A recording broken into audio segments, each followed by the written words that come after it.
Morning, my dear student. How are you today? I hope you all fit and fine at home. Welcome back to science class. Yesterday we learned chapter number 18 and their activity. Today we will learn chapter number 19, natural calamities. Chapter number 19, natural calamities. Natural calamities मतलब नैसर्गिक संकट या फिर जो natures में उद्भवने वाले या nature में पैदा होने वाले जो संकट है उसके बारे में हम यहाँ पर पढ़ने वाले हैं. Natural calamities. Okay, first of all you take your pencil and mention C.W. DT date. Which date is today? Today is 33/21. Okay, today is 33/21. Chapter number 19, natural calamities. Chapter number 19, natural calamities. Okay, natural calamities. A natural calamities is a disaster. Natural calamities, नैसर्गिक संकट या नैसर्गिक आपत्ति भी उसे कहा जाता है. Natural calamities. A natural calamities is a disaster caused by nature. Natural calamity क्या है? एक ऐसा नैसर्गिक संकट है जो नेचर में अपने आप उठता है. इसे अंडरलाइन कीजिए. Natural calamities. नेचुरल कैलेमिटीज की डेफिनेशन है. नेचुरल कैलेमिटीज क्या होती है? Is a disaster cause by nature. Nature में उद्भवने वाला, नेचर में पैदा होने वाला संकट. And event which cause great harm और damage is called disaster. Disaster किसे कहा जाता है? डिजास्टर किसे कहा जाता है? An event which cause great harm. ऐसी चीज जिसके वजह से बहुत भारी नुकसान होता है या बहुत भारी क्या कहा जा सकता है उसको? बहुत भारी नुकसान होता है या फिर बहुत ज्यादा प्रॉब्लम्स क्रिएट होती है, बहुत ज्यादा तूफान आता है, तहस नहस होता है, सॉरी, बहुत ज्यादा तहस नहस होता है, उसे डिजास्टर कहा जाता है. इसे भी अंडरलाइन करेंगे. N event which cause great harm और डैमेज इज कॉल्ड डिजास्टर. ऐसी नैसर्गिक आपत्ति या ऐसी नैसर्गिक हानि जिसमें बहुत सारा नुकसान, जान माल का नुकसान होता है. A severe nature calamities may kill thousand of people and cause a great loss of property. ऐसे बहुत सारे नैसर्गिक संकट आते हैं, ऐसे बहुत सारे नैसर्गिक आपत्तियां होती है जिसके वजह से लाखों लोग मरते हैं. उस आपत्ति की वजह से फॉर एग्जांपल सुनामी है, बाढ़ है, भूकंप है, या फिर तूफान है. ऐसे बहुत सारी नेचुरल कैलेमिटीज होती है, ऐसे बहुत सारी आपत्तियां आती, नैसर्गिक आपत्ति होती है जिसमें हजारों लाखों लोग मौत के मुंह में जाते हैं और बहुत सारी जान माल का नुकसान भी होता है. Disaster are two types. Disaster दो टाइप्स के होते हैं, natural and manmade. Disaster two types के होते हैं, natural disaster and manmade disaster. दो टाइप के डिजास्टर होते हैं. एक है नेचुरल डिजास्टर, नैसर्गिक. दो टाइप के डिजास्टर होते हैं, दो टाइप की आपदाएं होती है. एक है नेचुरल आपदा और दूसरी है इंसानी मतलब मैनमेड डिजास्टर. तो नैसर्गिक आपत्ति और इंसानी आपत्ति. इंसानी आपत्ति मतलब वो हम नीचे भी देखते हैं, जैसे कि अर्थवेक है. अर्थवेक मतलब भूकंप आना, फ्लड मतलब बाढ़ आना, ड्रॉथ मतलब सूखा पड़ना, सुनामी, पानी के अंदर तूफान उठना, साइक्लोन, भवंडर आना. ऐसे बहुत सारे नेचुरल डिजास्टर है. ये नेचुरल डिजास्टर के टाइप्स है जिसको आपको हाईलाइट करना है, जैसे कि अर्थवेक है, फ्लड्स है, ड्रॉथ है, सुनामीज है, साइक्लोन्स है. ये सारे नेचुरल डिजास्टर्स है. ओके, अब हम मैन मेड डिजास्टर देखते हैं. Fire and wars are some man made disaster. जैसे कि आग लगना या फिर युद्ध होना, लड़ाई होना, इसको मैन मेड डिजास्टर कहा जाएगा. अब पढ़ेंगे हम सबसे पहले अर्थवेक. अर्थवेक मतलब भूकंप. An earthquake is a sudden movement of the earth surface. Earthquake ऐसी एक आपदा है जो तुरंत में जमीन हिलती है और घरों के घर, बस्ती की बस्ती या शहर के शहर जमीन के अंदर घुस जाते हैं. चंद सेकंडों के लिए आता है और सारी जिंदगियों को बर्बाद कर चला जाता है. अर्थवेक क्या है? एक ऐसी सडन मूवमेंट है अर्थक्वेक ऐसी एक सडन मूवमेंट है, एक तुरंत होने वाली एक ऐसी आपदा है जिसमें अर्थ के अंदर से उठती है और तुरंत घरों को अंदर अपने समा लेती है। सम अर्थक्वेक्स आर माइल्ड, कुछ एकदम सौम्य अर्थक्वेक के झटके लगते हैं, सिर्फ कुछ चीजों को हिलती है।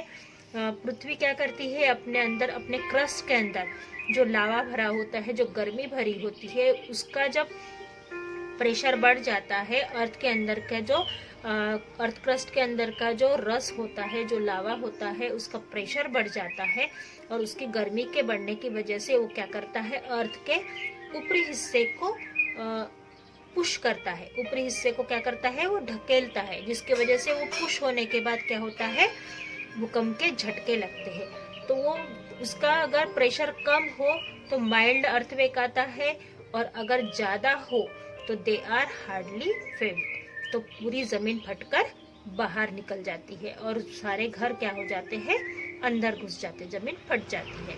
Some earthquake are so strong that they cause great loss to life and property, कुछ अर्थक्वेक इतने भयानक होते हैं, इतना भयानक भूकंप का झटका होता है कि मिनटों में क्या होती है, बहुत सारी जीवन और प्रॉपर्टीज जो हमारी मालमत्ता होती है वो जमीन के अंदर घुस जाती है। They make millions of people homeless, उसमें क्या हो जाता है, बहुत सारे लोगों को बेघर करके ये अर्थक्वेक चला जाता है, मतलब बहुत सारी जिंदगियां तो जमीन के अंदर तहस नहस हो जाती है और बहुत सारे जो लोग होते हैं वो बेघर हो जाते हैं। Earthquake occur without any warning, earthquake कभी भी बताकर नहीं आता है, भूकंप के झटके कभी भी बताकर नहीं आता है, कोई भी वार्निंग नहीं मिलती है कि भूकंप आने वाला है, कुछ भी नहीं, वो सडनली आता है और सब तहस नहस करके चला जाता है।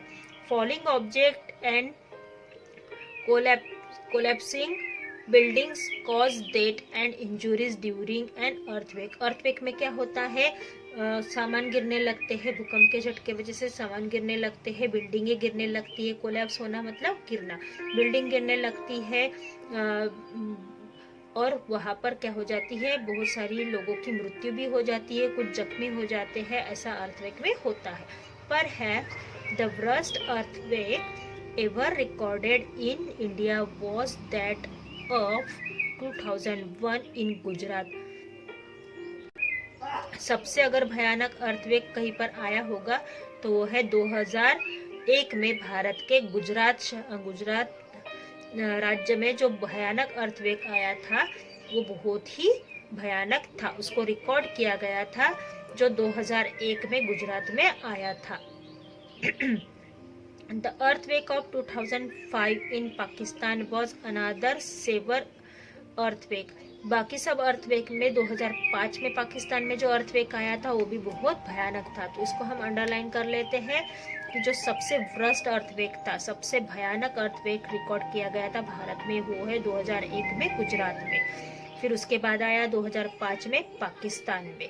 Then it occur on October 8, 2005, Pakistan में जो भूकंप आया वो कब आया था, 8 अक्टूबर 2005 में। Its center was the Pakistan occupies origin of the dispute territory of Kashmir. Kashmir का जो टेरिटोरी है, मतलब कश्मीर का जो केंद्र शासित प्रदेश है, केंद्र शासित जगह है कश्मीर की, वहां पर ये आया था। The earthquake cause winds spread destruction in northern Pakistan and northern India. ये अर्थक्वेक कैसे आया था कि वो बहुत ही भयानक था, बड़ी मात्रा में इसमें क्या हुआ, डिस्ट्रक्शन आए, मतलब बहुत ही बड़ी मात्रा में ये इसमें जानमाल का नुकसान हुआ था, जो पाकिस्तान के नॉर्थ इंडिया के पाकिस्तान में नॉर्थ पाकिस्तान में और नॉर्थ इंडिया में आया था, वो बहुत ही भयानक अर्थक्वेक आया था। The intensity of an earthquake is measured with the help of an instrument called seismograph on the Richter scale. Richter की स्केल से जो अर्थक्वेक की क्वांटिटी गिनी जाती है, अर्थक्वेक की इंटेंसिटी मतलब अर्थक्वेक की तीव्रता जो गिनी जाती है, उस गिनने के प्रमाण को क्या कहा जाता है, सीस्मोग्राफ। जो अर्थक्वेक के अर्थवेक की इंटेंसिटी को, अर्थवेक की तीव्रता को गिनने का जो माप होता है उसको सिस्मोग्राफ कहा जाता है। और ये कहाँ पे होता है? On the Richter scale, Richter scale से इसको गिना जाता है। अब हम पढ़ेंगे tsunami. Okay student, tsunami is a Japanese word. Tsunami ये क्या है? जापानीज वर्ड है, इसको भी अंडरलाइन कर लीजिए। सुनामी क्या है? जापानीज वर्ड है। It means harbour wave. Harbour wave मतलब ऐसी भयानक लहरें जो तूफान की तौर पर समंदर में उठती है। It is N unusually large sea wave produced by an earthquake originated in the ocean bed। जो समंदर के किनारा होता है, समंदर का जो निचला हिस्सा होता है, समंदर का जो अंदर का हिस्सा होता है, उसमें उठने वाला एक अर्थवेक ही है जो सुनामी के नाम से जाना जाता है। जो समंदर के अंदर उठता है, अर्थवेक समंदर में आता है, भूकंप समंदर के अंदर आता है, और उस भूकंप को ही क्या कहा जाता है? सुनामी कहा जाता है। इसको आप अंडरलाइन कर लीजिए। It is an usually large sea wave produced by an earthquake originated in the ocean bed. Such wave are usually very destructive. इस तरीके की जो लहरें आती है वो बहुत ही नुकसान पहुंचाती है या बहुत ही तूफान लाती है। They sweep in the sea like a huge Tide.